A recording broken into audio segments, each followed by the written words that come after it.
I left work early to surprise my husband with his favorite dinner, but when I opened our front door, I heard champagne bottles popping and laughter coming from the living room. They were celebrating something, someone. And when I stepped inside, 6 pairs of eyes turned to me, guilty, shocked, silent. If you've ever felt betrayed by the people you trusted most, this story will hit close to home. What happens next will shock you, and my revenge. Even I didn't know I had it in me. Hit subscribe because you need to see how a broken woman becomes unstoppable. Let's begin. My name is Violet, and 2 years ago I thought I'd found my forever. Adrian swept into my life like a dream. Charming, successful, and so attentive it made my friends jealous. We met at a charity gala where I was showcasing some design work for my firm. He couldn't take his eyes off me all night, or so he said. Within 8 months, we were married in a beautiful ceremony that his mother, Margaret, orchestrated with military precision. I should have seen the warning signs then. The way she critiqued every choice I made, from my dress to the flowers, the way she whispered to Adrian during our vows, making him stumble over his words. The cold smile she gave me when we cut the cake, like she knew something I didn't, but I was young and in love, and I ignored the poison beneath the surface. I told myself that Margaret just needed time to warm up to me, that her constant criticism about my clothes, my career, my cooking, my family background, all of it was just her being protective of her son. When she said I wasn't sophisticated enough for their family, I enrolled in etiquette classes. When she said my career as a graphic designer was cute but not serious, I worked twice as hard to prove myself. I bent myself into shapes I didn't recognize, trying to earn the approval of a woman who had already decided I would never be good enough. The first year of marriage was tolerable. Adrian was still affectionate, still present, but 6 months ago, everything shifted. He became cold, distant, always glued to his phone. He'd leave the room to take calls, speaking in hushed tones. He started working late, coming home smelling like unfamiliar perfume. When I confronted him, he'd get angry, accuse me of being paranoid and insecure. He made me feel crazy for noticing what was right in front of my face. And then the family dinners started. Secret gatherings at Margaret and Henry's house that I wasn't invited to. Adrian would come home reeking of wine and expensive food, making excuses about last-minute business meetings. But I saw the family group chat notifications on his phone. I saw Margaret's messages. "Tonight at 7, don't bring her." I pretended not to notice. I swallowed my hurt and smiled when he kissed my forehead and told me he loved me. The worst part? The medical gaslighting. 3 months ago, I found pregnancy test boxes in our bathroom trash. Not 1, but 3. They weren't mine. I hadn't taken any tests. When I asked Adrian about them, he barely looked up from his laptop. "Oh, those are Carmen's," he said casually. "She's my coworker. She needed somewhere private to take them. You know how office gossip is." I believed him. God, I believed him. He made it sound so reasonable, so innocent.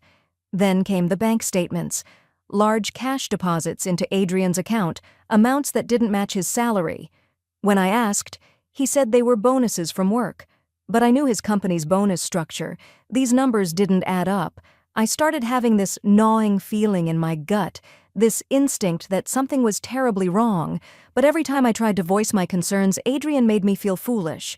Margaret was even worse. She'd pat my hand condescendingly and say, "Marriage is about trust, dear. If you keep questioning him, you'll push him away."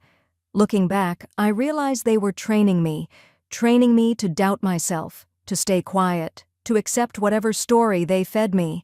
They were grooming me for the role of the obedient, discarded wife. Wednesday afternoon changed everything. My client meeting was canceled at the last minute, which never happens. I decided to head home early and surprise Adrian with his favorite meal, homemade lasagna with garlic bread, the recipe his grandmother taught me before she passed. It was one of the few things Margaret couldn't criticize because it came from Adrian's beloved grandmother. I stopped at the grocery store, picking up fresh basil and the expensive Parmesan Adrian loved. I was actually humming in the car, imagining his surprised smile when he came home to the smell of dinner cooking. But as I turned onto our street, I noticed Margaret and Henry's luxury sedan parked in our driveway. Odd, since it was the middle of a workday. Then I saw the unfamiliar red sports car gleaming in the afternoon sun. My stomach dropped. Something felt wrong. Instead of pulling into the driveway, I parked down the street and walked slowly toward our house, my heart pounding so hard I could hear it in my ears. I used my key to unlock the front door as quietly as possible. That's when I heard it, champagne bottles popping, the sound of crystal glasses clinking together, laughter echoing through our home. Margaret's shrill voice rang out clearly, "Finally, a real heir to our family." My hands started trembling. I set down the grocery bags by the door and walked on shaking legs toward the living room. Every step felt like I was walking toward an execution. My execution. The scene I walked into will be burned into my memory until the day I die. Adrian sat on our cream-colored couch, his arm draped casually around a young woman I'd never seen before. She wore an expensive-looking cream maternity dress that hugged her very obviously pregnant belly. 5, maybe 6 months along.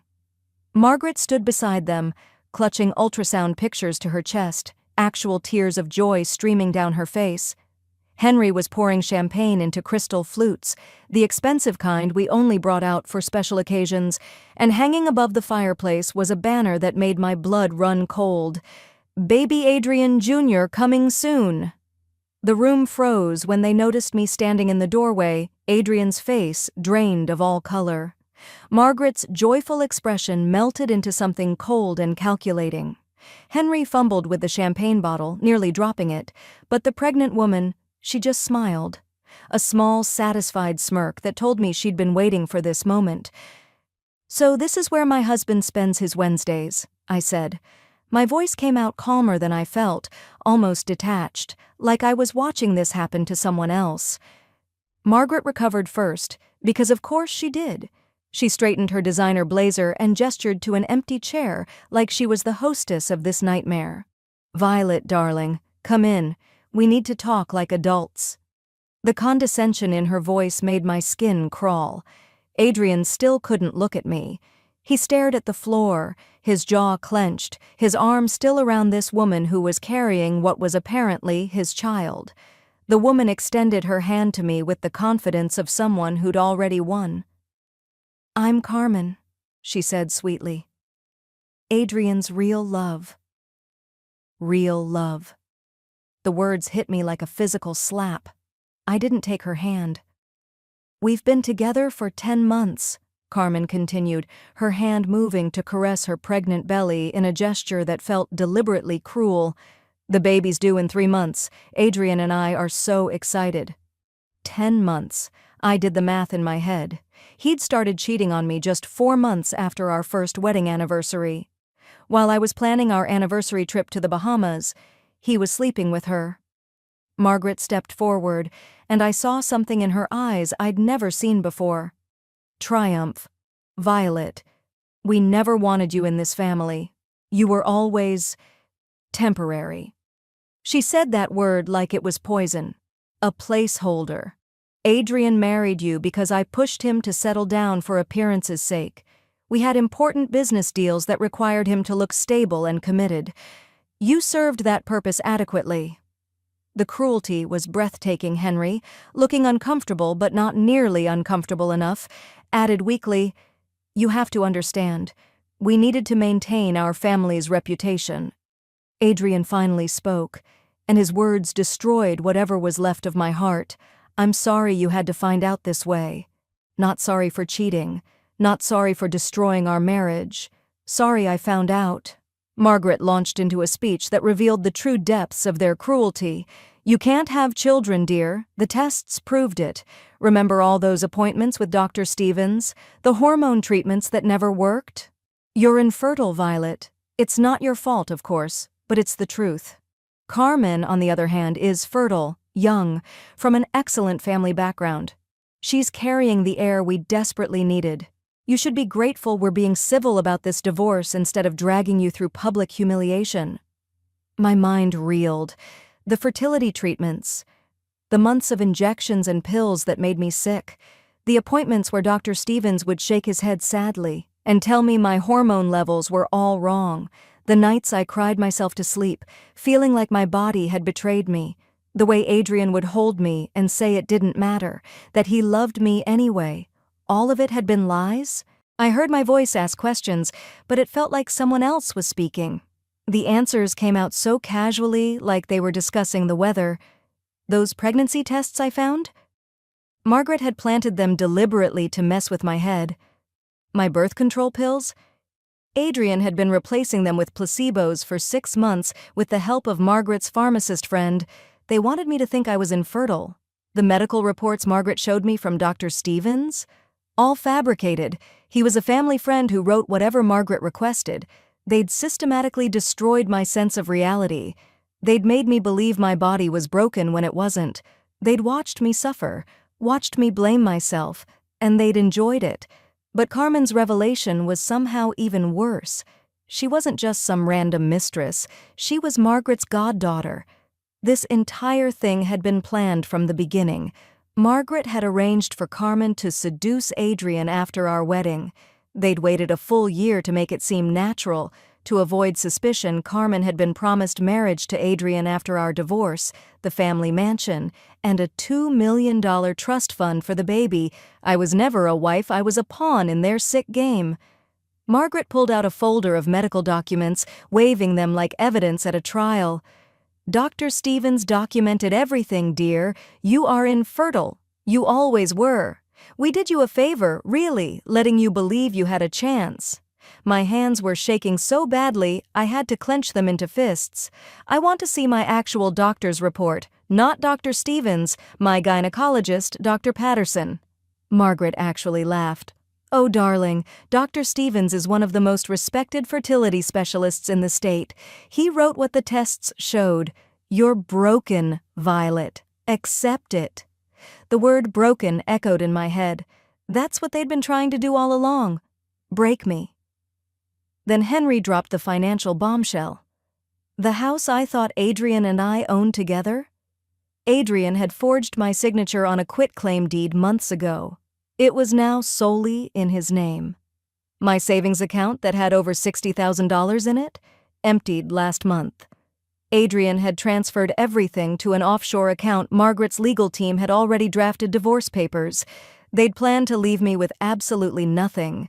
Margaret handed me a manila envelope like she was doing me a favor. Inside were divorce papers and a settlement offer. $50,000. After 2 years of marriage, after the emotional abuse, after stealing my money, after destroying my faith in my own body, they were offering me $50,000. Carmen's voice dripped with false sympathy. That's actually quite generous. You should take it and move on gracefully.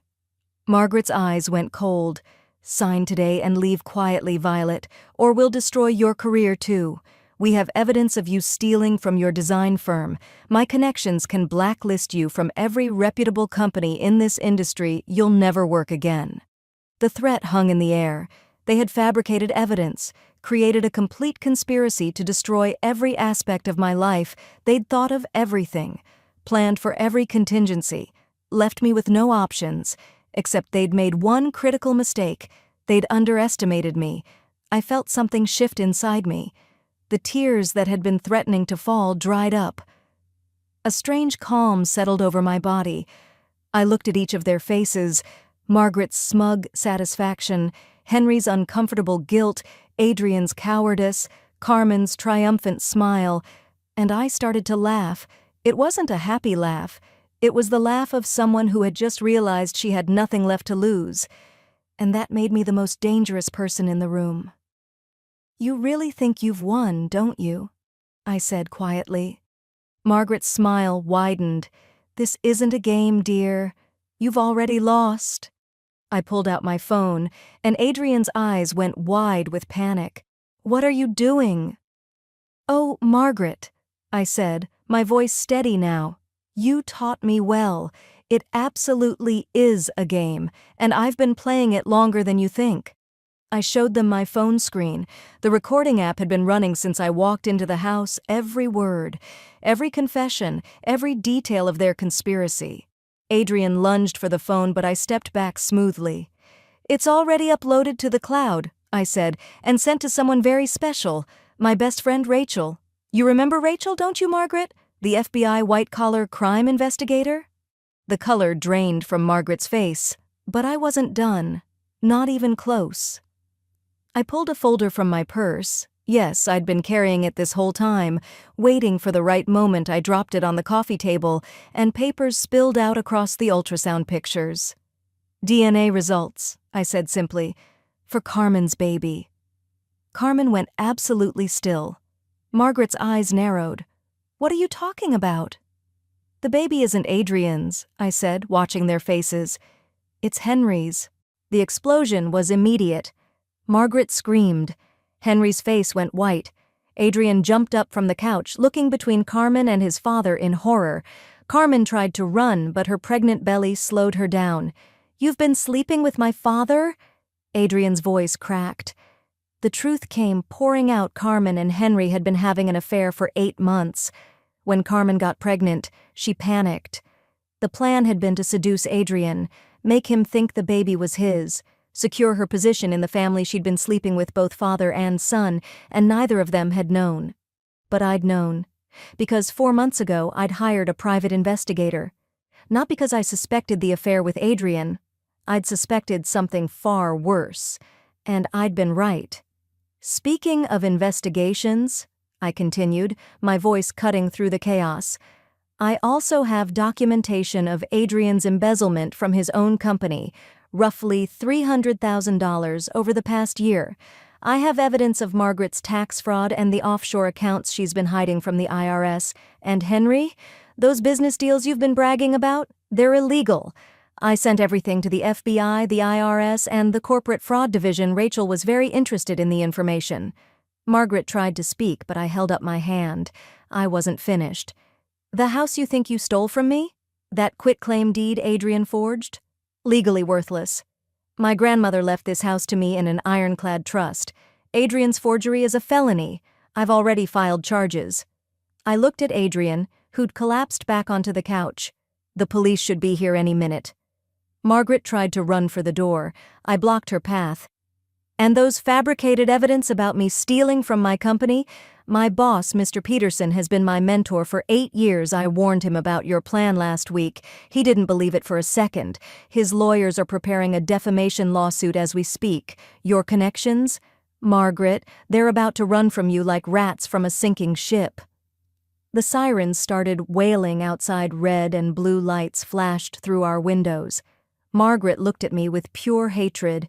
"You vindictive little—" "Careful," I interrupted. "Everything you say is still being recorded." The police knocked on the door. I walked over calmly and let them in. Adrian was arrested for forgery and financial fraud. Henry was taken in for questioning about his illegal business dealings. Margaret was hysterical, screaming threats at everyone. Carmen sat on the couch crying, her hand over her belly, begging me for mercy. I looked at Carmen one last time. "You wanted to be part of this family so badly? Congratulations, you got exactly what you deserved."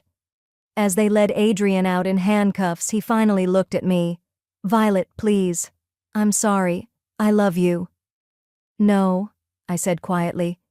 "You loved what I could give you. You loved having someone to control. But you never loved me, and that's the only thing I'm grateful for, because it makes this so much easier." The next 2 months were a legal whirlwind. Adrian's company fired him and filed criminal charges. He was looking at 5 to 10 years in prison. Margaret and Henry's assets were frozen by the IRS. Federal investigators found years of tax evasion and fraud. The family mansion that Margaret was so proud of, seized for unpaid taxes. Carmen, now 7 months pregnant, was kicked out with nowhere to go. Henry filed for divorce from Margaret to try to save himself, which only made things worse. The entire family empire imploded spectacularly. My divorce was finalized in 2 months. Adrian was desperate to settle, probably hoping it would help his criminal case. It didn't. I kept the house, recovered all my stolen money, and received $3.5 million from Adrian's family trust as part of the settlement. 6 months after that terrible Wednesday, my life looked completely different. My design firm promoted me to creative director. I started a nonprofit organization to help women escape financially abusive marriages. I met someone new. Ironically, he was one of the lawyers who helped with my case. He's patient and kind, and he thinks I'm strong, not broken. And then came the biggest surprise. I started feeling sick in the mornings. At first, I thought it was stress, but when it continued for 2 weeks, I went to see Dr. Patterson, my actual gynecologist, not Margaret's fake specialist. She ran tests and came back with a smile. I was pregnant. Naturally. Easily. There had never been anything wrong with me. I sat in that examination room staring at the ultrasound of my tiny baby, and I cried. Not sad tears. Not angry tears. Tears of relief and joy and vindication. Margaret's voice echoed in my head. "You're broken, Violet." But I wasn't. I had never been broken. My daughter was born healthy and beautiful 9 months later. I named her Aurora, for the dawn, for new beginnings, for light after darkness. 1 year after that terrible discovery, I received a letter from Margaret. It was forwarded from her new address, a small apartment in a bad part of town. She'd lost everything. The letter was pages long, full of excuses and justifications, and buried at the very end a plea for forgiveness. She claimed she was destitute, alone, that karma had punished her enough. I read it once. Then I picked up a pen and wrote one word on the envelope. Temporary. The same word she'd used to describe me. I sent it back unopened and threw away her letter without a second thought. They tried to bury me. They didn't know I was a seed. The cruelty they showed me taught me to be ruthless when necessary. The lies they told me taught me to trust my instincts. The pain they caused me taught me that I'm stronger than I ever imagined. I have no regrets, only lessons. My daughter will grow up knowing that her mother never stayed where she wasn't valued. That being kind doesn't mean being weak. That sometimes the greatest revenge isn't destruction. It's building a beautiful life from the ashes they left behind. If this story made your blood boil, if you cheered when I fought back, if you believe that karma is real, smash that subscribe button right now. Share this with every woman who needs to remember she's not weak, she's just waiting for the right moment. Comment below, "I am not temporary," and let's build an army of unbreakable souls. Part 2 is coming soon, where I'll reveal what happened to Carmen's baby and Margaret's final downfall. You won't want to miss it. Remember this. They can try to break you, but only you decide if you stay broken. Choose power. Choose yourself. Every single time.